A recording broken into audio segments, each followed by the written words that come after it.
Coucou tout le monde! Alors je suis vraiment super heureuse pour vous retrouver aujourd'hui pour une nouvelle vidéo où je vais répondre à toutes vos questions en rapport avec mes études. Et si tu ne sais pas, je suis en BTS Design Graphique avec une option média numérique. Mais tu verras tout ça par la suite.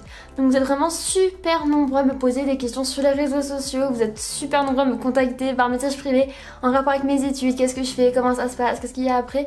Donc c'est pour ça que j'ai organisé cette FAQ là pour répondre à toutes vos interrogations. Et vu que c'est bientôt aussi la rentrée scolaire, je trouve que c'est l'idéal pour effacer tous vos doutes et vous rassurer sur tout ça.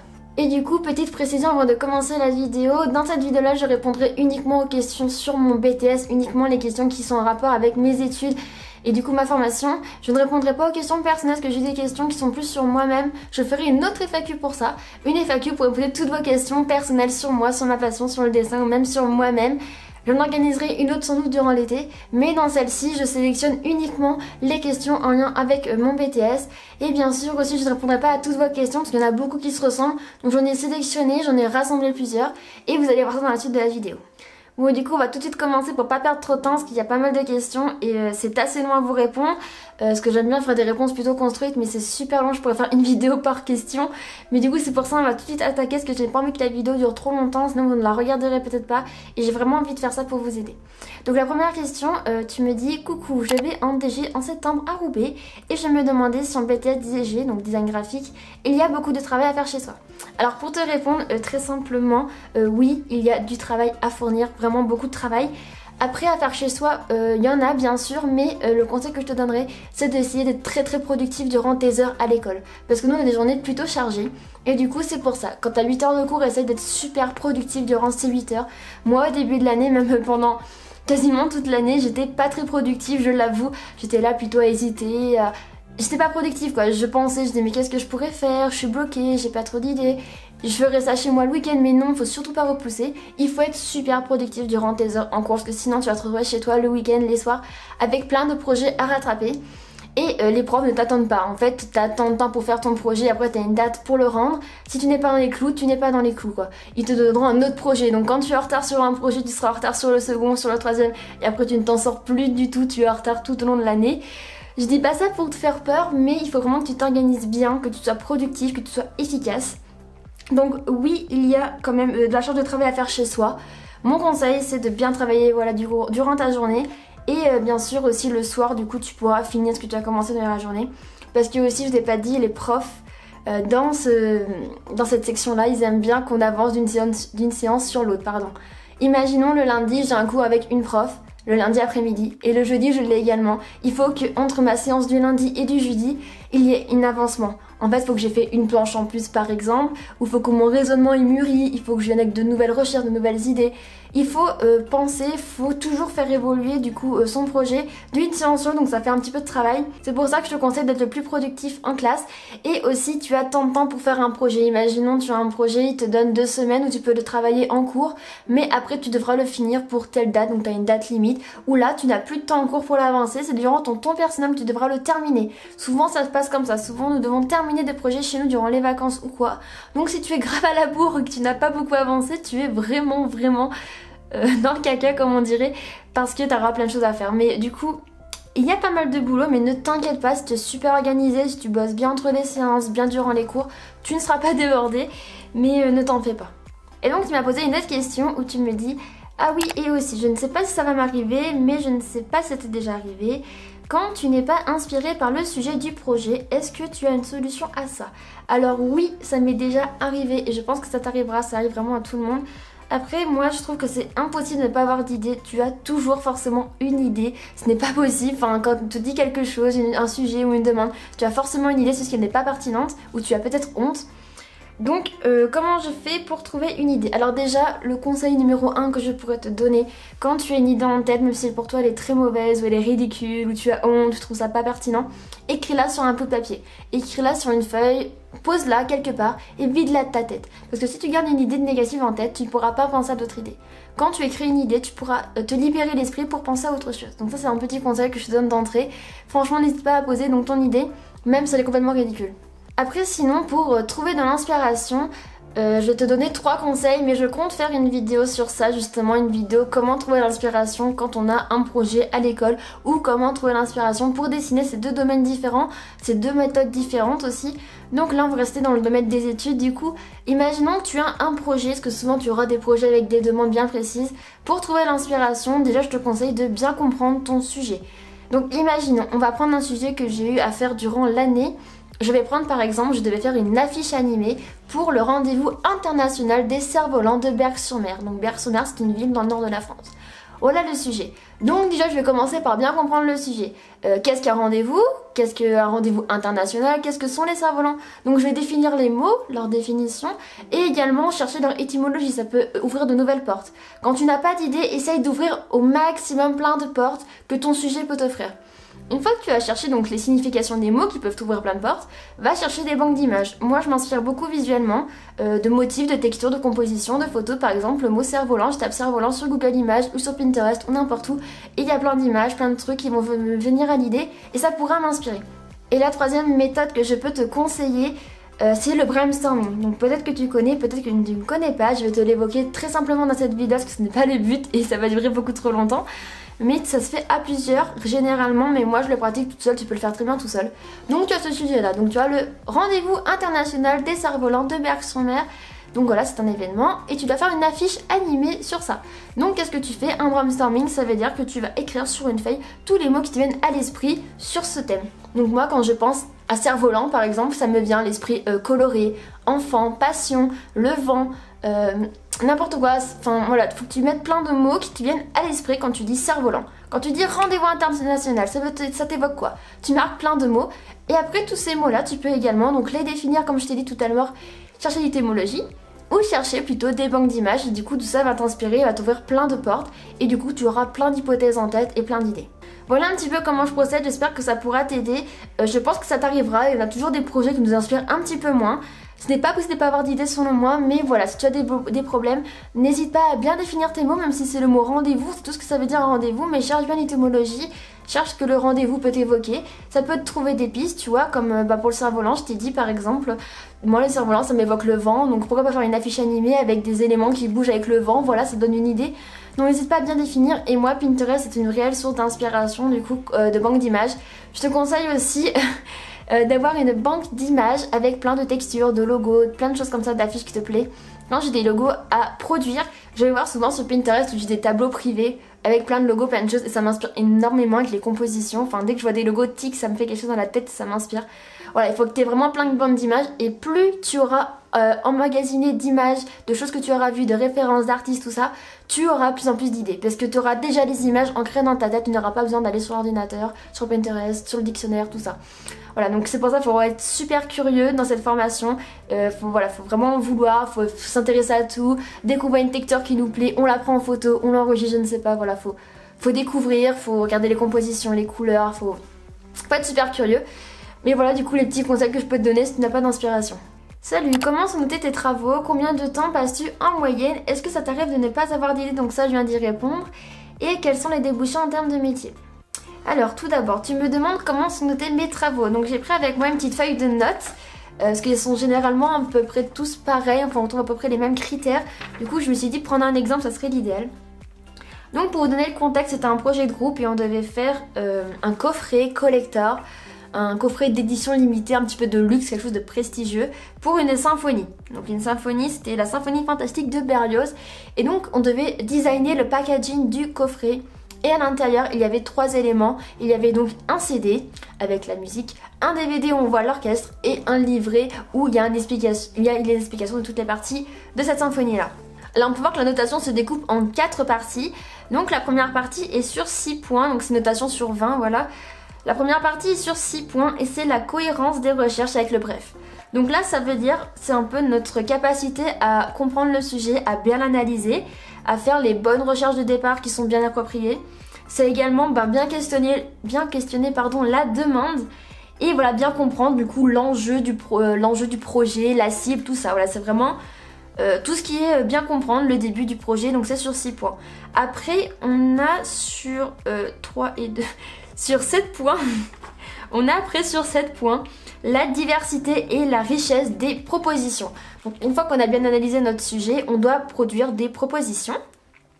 Et donc là, on a trois sous-critères qui sont les recherches qui dégagent des notions exploitables. Donc à chaque fois, il faudra faire des notions bien distinctes. La divergence des recherches graphiques. Donc voilà, il faut faire des recherches graphiques qui sont bien différentes, qui partent dans différents sens, dans différents axes. Et l'ouverture des axes, parce qu'à chaque fois, vous aurez plusieurs axes à produire. Nous, souvent, on en a 3. Et il faut que tes axes, ils aient une ouverture à la fin, quelque chose de possible. Après, tu devras en sélectionner un. Ensuite, donc le troisième critère sur la feuille, c'est l'efficacité des moyens graphiques qui est sur 3 points. Donc là, en fait, ils évaluent ta capacité à communiquer avec différentes intentions et différents outils du coup. Enfin, différentes intentions avec différents outils. C'est tout ce qui est petits dessins quoi. Enfin, tout ce qui est graphique sur tes planches, ils vont évaluer ça, voilà. Ah, je perds mes mots aujourd'hui. Et on finit la feuille de notes avec le dernier critère qui est sur 4 points, qui est donc la clarté du dossier et de la communication des idées. Donc là, c'est tout ce qui est formel, tout ce qui est mise en page. Donc c'est l'ensemble de la démarche, si elle est organisée, les propos, s'ils sont bien écrits en français, s'ils sont bien relus. Voilà, c'est des idées et des intentions qui sont clairement exposées. Et du coup, bien sûr, l'argumentation des intentions, c'est très important de justifier vos choix. Donc voilà un petit peu comment ça pourrait se composer. Une feuille de notation, mais après ça varie des projets, mais souvent on retrouve du coup tout ce qui est côté donc analyse en premier, en second tout ce qui est du coup tes propositions, tes idées, en troisième donc ta pertinence à traiter graphiquement tes idées, et en quatrième tout ce qui est présentation générale de ton dossier et tout ce qui est syntaxe, tout ça. Ensuite du coup tu m'as demandé combien de temps je passe en moyenne sur mes projets, donc ça c'est super variable, je ne peux pas répondre. Il y a des projets qui vont être plutôt rapides, donc en 2-3 semaines c'est fini, d'autres qui vont être super longs.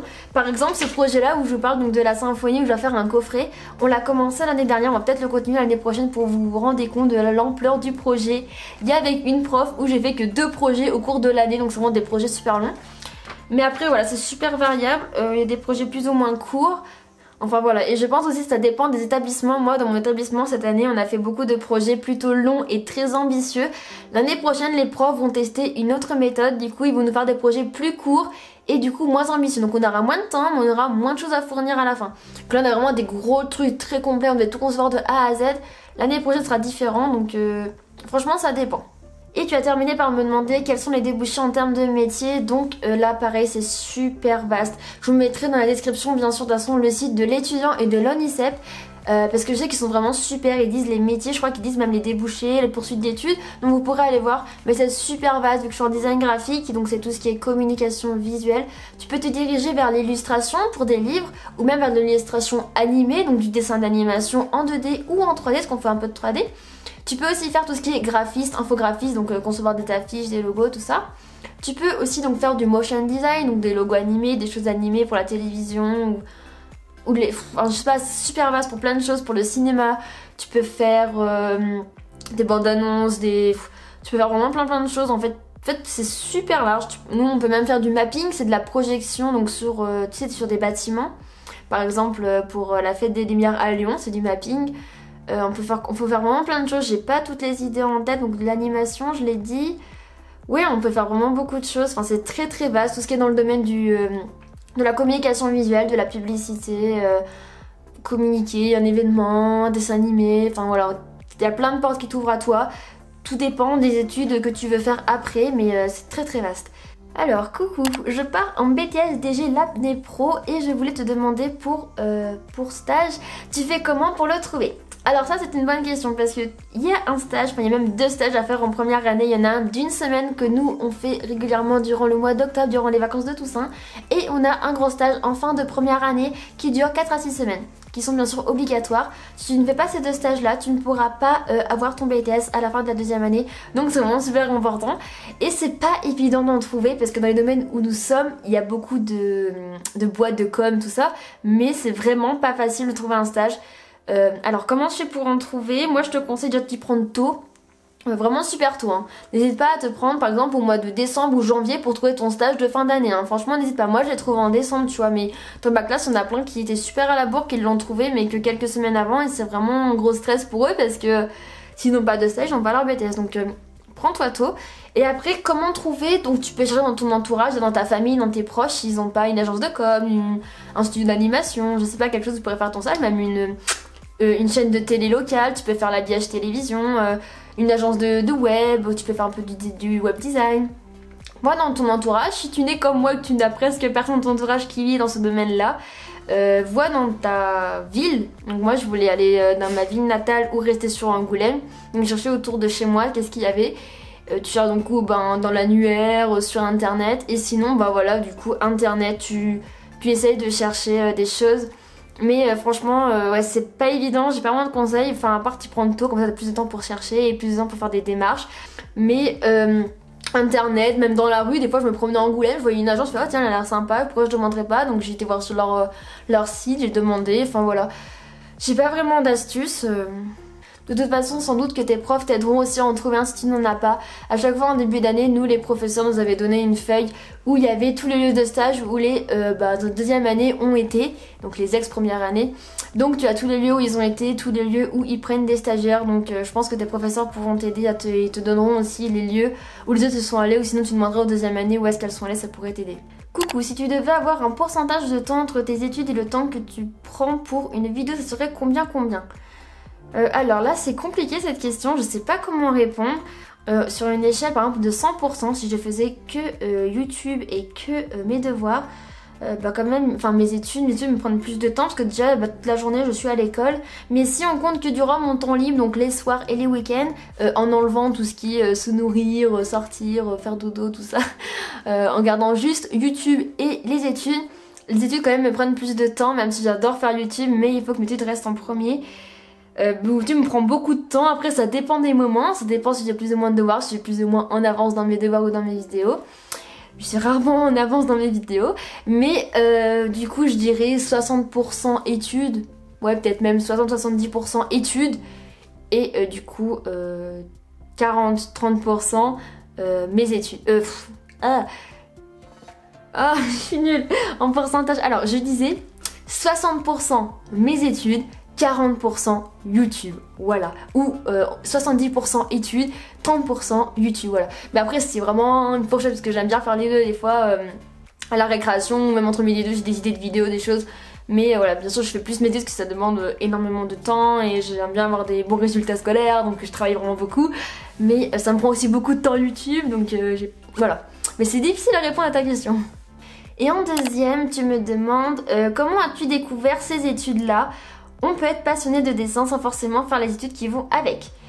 Alors, comment j'ai découvert ces études? En fait, quand j'étais au collège, ça remonte au collège, déjà, j'adorais les arts plastiques et après, donc j'ai fait un bac STD2A, donc un bac design et arts appliqués. Donc c'est là où j'ai découvert déjà cette filière du design et de la filière des arts appliqués qui m'a énormément plu. Et après, du coup, à l'issue de ce bac-là, les professeurs nous ont proposé des poursuites d'études et nous proposaient du coup les BTS design, etc. Comme je n'ai pas dans mon autre vidéo que je vous remettrai ici, voilà. Je suis perdue aujourd'hui, c'est ici. Et du coup, voilà, donc il y a les BTS design graphique, BTS design d'espace, d'objets et d'architecture. Et donc c'est comme ça que j'ai découvert le BTS design graphique, qui m'a vraiment énormément plu. Déjà durant mon baccalauréat, j'ai adoré faire tout ce qui était affiches, textures. J'ai pas fait beaucoup de logos mais ça m'aurait trop plu. J'ai beaucoup aimé tout ce qui était design graphique, c'est quelque chose qui m'intéressait beaucoup. Sur Pinterest, je fais beaucoup de choses comme ça, même sur Instagram. Donc c'est pour ça que j'ai découvert ces études là comme ça. C'est grâce à mes profs, mais si je n'aurais pas été en bac STD2A, je pense que je n'aurais jamais découvert ce BTS là, honnêtement. Franchement, c'est grâce au bac STD2A où j'ai pu découvrir ce BTS là. Et comment j'ai découvert le bac STD2A, c'est grâce à ma prof d'art plastique qui m'a dit que j'étais vraiment douée en dessin. Elle m'a dit franchement Colline, tu devrais aller faire un bac comme celui-ci, tu serais super épanouie. Donc c'est comme ça que je l'ai découvert et puis mon proviseur aussi avait sa fille dans un bac comme celui-ci. Donc c'est lui aussi qui m'a dit Colline, tu devrais aller là-bas, c'est vraiment chouette. Je pense que tu es faite pour ça. Donc c'est grâce à tous ces gens qui m'ont conseillé, ceux qui m'ont dit que je devais y aller et finalement c'est vrai que ça m'a super plu. Donc c'est grâce à mon bac que j'ai découvert ce BTS. Alors, qu'est-ce qui t'attire dans ces études? Alors, ça c'est une question super difficile. Franchement, qu'est-ce qui m'attire? Mais plein de choses. J'aime vraiment trop ce que je fais. Franchement, quand les profs ils disent on dirait que vous n'êtes pas heureux d'être là, mais moi je les regarde, je fais je suis pas heureuse d'être là, moi. Non, en vrai, franchement, enfin, tout m'a attiré, tout. J'aime énormément tout ce qui est visuellement. Déjà, j'adore les images, voilà, je suis un bébé. Non, mais en vrai, j'adore faire des illustrations, faire des dessins. Et puis, j'aime aussi trop faire des logos, des affiches, tout ce qui est visuel, j'adore. Et là, vu que c'était l'option média numérique, quand j'ai vu qu'on pouvait animer des logos, tout ça, j'adore. Même YouTube, déjà, c'est du visuel, j'adore la vidéo. En fait, tu vois, tout m'a attiré. Vu que nous, on fait un peu aussi donc, du numérique, c'est super chouette. On anime les choses, on fait des trucs animés, enfin c'est vraiment trop cool. En fait tout m'a attiré, j'ai vraiment tout aimé, même qu'il y avait de la culture, ça me plaît, parce que j'aime bien qu'il y ait de la pratique et de la théorie. Donc c'était bien réparti, ça me plaisait vachement. Il y avait de la culture typo et j'étais trop impatiente de découvrir ce que c'était, que de la culture typographique, ça m'intéressait trop la typo. Bon finalement maintenant j'aime un peu moins, parce que c'est vraiment pas ce que j'imaginais. Mais en tout cas ça m'attirait vraiment et... j'aime vraiment plein de choses, enfin je suis trop contente. Le seul regret que j'ai c'est qu'il n'y a pas de LV2. Ça quand je l'ai vu ça m'a un peu freiné parce que j'adore l'espagnol, parce que j'ai fait espagnol et j'adore d'or, mais il n'y a pas de LV2. Donc voilà, mais sinon vraiment il y a tout qui m'a attiré, enfin c'est un truc de fou. Quand j'étais aux portes ouvertes j'étais en mode oh, je veux trop venir, j'adore vraiment tout, c'est trop bien, enfin c'est tout ce que j'aime. Est-ce que tu as des projets à mener en groupe? Bonne continuation. Alors merci beaucoup, c'est bien gentil. Bonne continuation toi aussi. Alors oui, on a des projets maintenant en groupe. Ça c'est une question que j'ai demandé aussi au Portugal parce que moi je n'aime pas trop travailler en groupe, je dois l'avouer. Je suis une personne bon, qui aime bien être entourée, mais j'aime bien travailler seule dans mon coin. Je suis beaucoup plus productive. Donc il m'avait dit qu'il n'y a pas beaucoup de travail en groupe et c'est vrai, il n'y en a pas beaucoup, donc ça c'est super chouette. Enfin en tout cas moi je trouve ça cool. Mais après là à la fin de l'année on a fait plusieurs travaux en groupe. Ça j'ai moyennement aimé. Mais après ça s'est plutôt bien passé, c'est de perdre des bonnes personnes que tu aimes bien. Donc on en a quelques-uns mais ce n'est vraiment pas la majorité, tu as beaucoup de travaux individuels. Mais ce qui est chouette c'est que vu que c'est en individuel tu peux aussi aider les autres, ils peuvent aussi t'aider. Souvent j'aime bien aller voir les autres, voir ce qu'ils font ou les aider, ou j'aime bien aussi qu'on me donne un avis sur ce que je fais. Donc il y a beaucoup une entraide entre les autres. Mais c'est beaucoup des travaux individuels, mais ne t'inquiète pas, tu n'es pas du tout seul. Les profs sont là vraiment pour t'aider aussi, parce qu'on est des classes avec des effectifs réduits. Mais il n'y a pas beaucoup de travaux en groupe. Quels sont tes outils préférés? Qu'est-ce qui a été le plus difficile cette année? Peux-tu faire un résumé de tes plus beaux projets et le résultat final? La bise. Waouh. Alors là j'ai déjà 30 minutes pour répondre à cette question. Bon, non, alors pour répondre simplement, quels sont tes outils préférés? Alors là, ça c'est une super bonne question. On parle toujours donc du BTS, hein, l'outil que je préfère du coup pour faire mes planches. On va penser à ça. Ah, je sais pas, c'est dur. Bah, j'utilise tout le temps mon ordinateur déjà, ça pour concevoir, ma tablette graphique, c'est des outils indispensables. Mais sinon, pour mes planches, j'aime beaucoup du coup tous mes petits stylos à pointe fine, vous savez, les petites Staedtler là, à pointe très fine, pour écrire des annotations. Sinon, j'utilise beaucoup de feutres à alcool, style Pro Marker, des Between, avec des teintes plutôt pastel, où j'aime bien surligner mes titres. C'est plutôt sympa. Donc j'aime bien, voilà, donc petit Staedtler, quelques feutres pastel Pro Marker ou quoi pour surligner des éléments forts ou des titres. J'ai pas vraiment de technique préférée, j'aime bien tout. Tu me demandes qu'est-ce qui a été le plus difficile cette année, donc qu'est-ce qui a été le plus difficile? Je sais pas. Qu'est-ce qui était le plus dur? Bah déjà j'ai changé de ville, c'était tout nouveau pour moi, je suis arrivée à Angoulême du coup. Donc j'avais un petit peu peur. Que c'est le plus difficile? Ah je sais pas. C'est trop dur. Parce qu'après je me suis bien adaptée, enfin au bout d'un mois ça y est j'étais dans le bain, c'était parti. En vrai je sais pas pour cette question, ouais, je sais pas. On avait beaucoup de charges de travail mais ça m'a pas paru si difficile, ça m'a paru lourd à porter parce qu'on avait beaucoup de boulot, enfin... En fait je pense que si je n'aurais pas eu YouTube, je m'en serais sortie, mais vu que je fais maintenant des vidéos plus régulièrement, tous les dimanches, j'aime vraiment trop ça. Du coup ça me prend énormément de temps, donc ça a été difficile de gérer du coup YouTube et mes études. Mais ça c'est personnel, vous faites pas tous YouTube, c'est vous tous qui me regardez, donc vous en sortirez. Mais sinon ce qui a été difficile, je sais pas. On a appris beaucoup de logiciels, donc moi aussi je suis venue avec des bases dans différents logiciels. Donc ça m'a pas été très difficile d'apprendre le logiciel, à part le logiciel de 3D où je galère un peu là à la fin de l'année. Mais peut-être que si tu n'as pas compétence dans les logiciels style Photoshop, Illustrator, tout ça, After Effects, ça va peut-être te sembler difficile. Parce que je sais dans ma classe, il y en a certains qui ont trouvé ça difficile parce qu'ils n'avaient aucune base. Mais après, tu apprends vraiment progressivement, donc il n'y a aucun souci, on s'entraîne tous comme je vous ai dit. Mais j'ai pas eu de réelles difficultés à part de lier un peu YouTube, mais c'était ça le plus difficile cette année-là. Peux-tu faire un résumé de tes plus beaux projets, le résultat final? Alors ça je vais pas le faire dans cette vidéo là parce que je crois que... Oh non, ça fait déjà une demi-heure que je tourne mais c'est pas possible, je parle trop. Il y a trop de questions aussi, c'est trop long à vous répondre. Donc mes projets, peut-être je ferai une vidéo sur ça où je vous montrerai le projet, mais je suis trop bête parce qu'en fait je voulais trop vous montrer mes projets, sauf que j'ai rendu mes planches à la fin de l'année à ma prof. Du coup j'ai plus aucune planche papier, donc je suis trop dégoûtée, j'ai les rendus finaux mais ça sert à rien s'il n'y a pas les planches. Donc je sais pas comment faire, on devait tout lui rendre pour qu'elle les archive, pour pas qu'on les perde, mais moi je vais pas les perdre. Donc j'aurais trop dû les garder, mais bon c'est pas grave. Mais du coup ça je ferai peut-être une vidéo sur ça, mais pas dans cette vidéo là et... Voilà, désolée, j'ai aimé beaucoup de projets, aussi c'est beaucoup trop long à répondre. Alors, tu as fait un bac STD2A ou une mana pour y accéder. Alors, j'ai fait un bac STD2A pour y accéder, qui est un bac sciences et technologiques, du design et des arts appliqués. Voilà ce que ça signifie. Donc, j'ai fait ce bac-là. Et j'imagine que tu te plais dans ces études. Oui, énormément. Franchement, je me plais vraiment beaucoup. Si je serais pas là, je serais pas du tout heureuse. C'est vraiment des études qui me correspondent beaucoup. Et qu'est-ce que tu as le plus aimé et le moins aimé? Donc ça, c'est encore une question super dure à réfléchir. Qu'est-ce que j'ai le plus aimé? J'ai le plus aimé découvrir plein de choses. J'ai adoré travailler sur Photoshop, sur Illustrator, sur After Effects, sur Premiere, sur les Smack. J'ai adoré découvrir, enfin pas découvrir, je connaissais déjà, mais j'ai adoré approfondir mes connaissances sur tous ces logiciels. J'ai adoré aussi découvrir plein de conseils, mes profs nous ont vachement aidés. Ouais, ils ont donné plein de conseils pour notre vie future ou pour les projets. J'ai vraiment adoré tout ça, j'adorais tous ces conseils, toute l'équipe pédagogique en fait qui t'aide, enfin franchement j'ai adoré. Est-ce que j'ai le moins aimé? Ce que j'ai le moins aimé serait peut-être quelques cours théoriques que j'aime pas trop dans la formation, mais c'est obligé. Je pense encore à la culture typographique où j'ai un peu de mal. Ce que j'ai le moins aimé, ouais, je dirais peut-être ça, peut-être quelques cours théoriques que je n'aime pas trop. Par exemple, pour nous, la journée du mardi, c'est une journée entière de 9h du matin à 6h du soir. Bon, déjà, on prend à 9h, c'est cool, on prend pas à 8h. Mais de 9h à 6h, on a que des cours théoriques et ça, c'est un peu lourd à digérer. C'est sur des tranches de 2 à 3 heures, donc c'est assez lourd, voilà. Mais franchement, je sais pas ce que j'ai le moins aimé, mais je dirais ça. Mais franchement, on est obligé d'avoir des cours théoriques parce qu'on peut pas avoir que de la pratique. T'es en école privée ou publique? Donc moi je suis en école publique parce que je n'ai pas les moyens d'aller en école privée. Et il y avait, par contre il y a très peu de BTS en école publique, j'étais super choquée, donc j'en ai demandé plusieurs. Et voilà, je voulais absolument aller en public, je ne pouvais pas payer une école privée. Donc après je sais pas, je peux pas vous dire ce que ça vaut les écoles privées, je ne sais pas. Mais moi je suis du coup en public et c'est vraiment très bien, enfin mon établissement me plaît beaucoup. Pourquoi ce BTS et pas un autre? Ben tout simplement voilà, parce que j'ai toujours été attirée par tout ce qui est visuel, j'ai beaucoup aimé, donc le design graphique comme je vous l'ai dit tout à l'heure, c'est vraiment celui-là que je voulais absolument faire. J'aime beaucoup aussi tout ce qui est mode, mais je ne me voyais pas travailler dans la mode plus tard. J'aime bien m'intéresser à la mode, tout ça, enfin suivre des personnes, regarder des défilés, mais je me vois pas concevoir des vêtements. Après tout ce qui était design d'espace, j'aime beaucoup aussi tout ce qui est architecte d'intérieur, mais je me voyais pas trop travailler dans l'espace.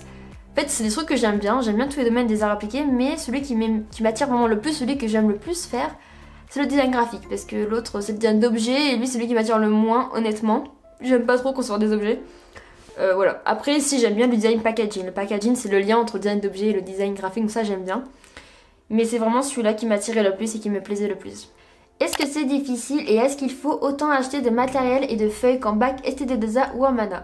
Alors ça c'est une super bonne question parce que oui, je sais pas si vous mais moi durant mon bac j'ai dû acheter énormément de fournitures scolaires, donc on a 3 années de bac et durant les 3 années j'ai dû acheter des choses. Ma mère était très heureuse d'avoir une note de 200 € à payer en début d'année à la rentrée scolaire pour les 3, enfin à chaque fois qui se répétait pour les 3 années, donc ça fait pas mal. Donc je te dirais non, tu n'as pas à tout racheter, donc ça c'est super cool. Une fois que tu as tes pinceaux, une fois que tu as ton aquarelle, une fois que tu as tes crayons, t'as pas besoin de les racheter. Ah, sauf si tu les uses bien sûr, comme les petits Staedtler ou les Pro Markers, ça s'use plutôt rapidement quand tu l'utilises beaucoup. Et par contre n'oublie pas de prendre du papier approprié pour tes Pro Markers, ça les usera beaucoup moins. Mais par contre niveau feuilles, oui là il faut toujours en acheter, ça franchement j'ai un budget de feuilles énorme durant l'année. Après je suis une des personnes de la classe qui fait le plus de planches aussi. Voilà, mais je fais pas exprès. Mais du coup, on a besoin de beaucoup de feuilles. Nous, on travaille beaucoup sur des feuilles A3. Donc tu sais, c'est les feuilles demi-raisin, quoi, les doubles A4. Donc ça, j'en achète vraiment énormément à l'année. Je pense que j'achèterais même des feuilles un peu moins chères parce que c'est pas possible le budget. Enfin, je paye 15 € le bloc, enfin, et ça me fait peut-être 2 mois. Enfin, non, mais c'est vraiment pas possible, je prendrais des feuilles. Mais après, les feuilles toutes fines de mauvaise qualité, la peinture traverse, donc j'aime pas et ça ondule avec l'aquarelle. Enfin, j'aime vraiment pas. Moi, j'aime bien prendre des feuilles un peu épaisses, un peu canson, vous savez, pour que l'aquarelle reste. Donc c'est vraiment pénible. Donc niveau tout ce qui est outils, si tu as tout ce qu'il faut, c'est nickel. Et les feuilles, il faudra que tu te fournisses régulièrement pour du coup faire des planches. ça oui, mais tu n'auras pas une liste à racheter. Alors maintenant on va passer à Webdessin qui m'a posé 40 000 questions. Donc j'ai pas toutes les réponses, elles sont pas toutes en lien avec le BTS. Donc déjà tu me demandes comment vas-tu, donc c'est gentil, je vais très bien et toi. Ensuite tu me demandes pourquoi faire un BTS DG. Donc pourquoi? Parce qu'il faut continuer ses études et je voulais du coup faire quelque chose après mon bac et ce BTS m'a totalement plu, donc j'ai fait ça, voilà pourquoi le faire. Après je vous ai dit déjà tout avant toutes les qualités de ce BTS là. Depuis quand tu fais ton BTS? Donc j'ai fini ma première année, donc là je attaque ma deuxième année et après j'aurai fini, donc ça fait déjà 1 an que je suis dans ce BTS là. Les journées ne sont pas trop longues, donc je vous ai dit que mes journées étaient plutôt lourdes. On a quand même un peu du temps assez chargé, on n'a pas beaucoup de temps libre, donc si elles sont assez lourdes et chargées. Voilà. Combien de temps passes-tu à travailler chez toi le soir? Donc ça dépend des jours, voilà, ça dépend des projets, mais je travaille quand même beaucoup. Je sais pas, je peux pas donner, c'est difficile, mais ouais, je travaille quand même pas mal. Hein. Tu peux nous montrer quelques-uns de tes travaux? Donc ça, je vous ai dit pas dans cette vidéo-là, je suis complètement désolée. En plus, j'ai pas du tout mes planches sur moi, je m'en veux trop de les avoir rendues. C'est quoi ton matériel principal pour tes travaux? Donc ça, je vous ai répondu, ordinateur, tablette graphique, et j'aime bien donc mes petits stylers et quelques feutres à alcool. Tu sais où il y a des écoles ou des endroits pour faire un BTS? Je sais pas trop où ça se fait, donc je vous mettrai dans la barre d'infos du coup l'ONICEP, l'étudiant, il y aura tous les lieux d'établissement. Il y aura établissement public et établissement privé, vous trouverez tout ça sur ces sites là. Il y en a pas mal en France, hein, mais pas beaucoup de public malheureusement. Et ensuite la dernière question de cette FAQ, oui, qui va enfin se terminer, je pense que vous en avez trop marre de regarder la vidéo, elle va être super longue. C'est combien d'années? Donc c'est 2 ans. C'est 2 ans pour l'instant le BTS Design graphique. Il y aura la réforme du DM-Made, c'est que ça s'appelle comme ça je pense, qui sera du coup sur 3 ans, ça fera l'équivalence d'une licence. Mais pour l'instant c'est sur 2 ans. Bon boulette comme je suis en train de me rendre compte en faisant le montage de ma vidéo FAQ que j'ai oublié les 2 questions que j'ai eues sur Facebook, donc bravo Colline. Donc je vais y répondre tout de suite là pour pouvoir l'ajouter à la vidéo du coup. Alors j'ai eu seulement 2 questions, j'y réponds très rapidement. La première question c'est de Cécile, elle me demande si mes collègues sont sympas, donc oui, je te fais un énorme bisou ma Cécile. Voilà, donc bien sûr que tous mes camarades de classe sont vraiment super cool. Et la deuxième question c'est de Sylvain, tu me demandes qu'est-ce que je voudrais faire plus tard. Alors là franchement honnêtement je ne sais pas trop encore, mais il y a plusieurs domaines qui m'intéressent. J'aime beaucoup le domaine de l'audiovisuel comme vous pouvez sans doute le constater et le savoir. J'aime aussi beaucoup le domaine de la publicité. Donc il y a beaucoup de choses qui m'intéressent, je ne sais pas encore ce que j'aimerais faire plus tard. Mais pourquoi pas, on verra, créer sa propre agence, ça pourrait être cool. Mais du coup on verra, je ne sais pas encore, mais je répondrai à cette question peut-être plus tard dans une autre vidéo FAQ. Pourquoi pas par la suite, peut-être que je saurai plus. Voilà, j'ai enfin fini la FAQ, franchement, enfin moi j'ai adoré vous parler, ça ne m'a pas du tout paru long, mais je n'aime pas faire des vidéos trop longues, parce que je sais que vous la regardez peut-être pas tout jusqu'à la fin, mais c'est vraiment super important les études, donc c'est pour ça que je voulais faire une vidéo assez complète, où je vous explique plutôt en détail du coup mes études et ce que je fais. J'espère que tu auras beaucoup moins de doutes, si tu en as encore, n'hésite pas à poser tes questions en commentaire, après je pourrais faire une deuxième session de cette FAQ là l'année prochaine si vous voulez, vu que j'aurai encore plus mûri, que je serai en 2e année. Et du coup j'espère quand même que la vidéo t'a plu, n'hésite pas à la liker pour me le faire savoir et du coup aussi abonne-toi si ce n'est pas déjà fait pour voir mes nouvelles vidéos. Moi je te fais vraiment de gros bisous, je te dis à très vite pour une prochaine vidéo.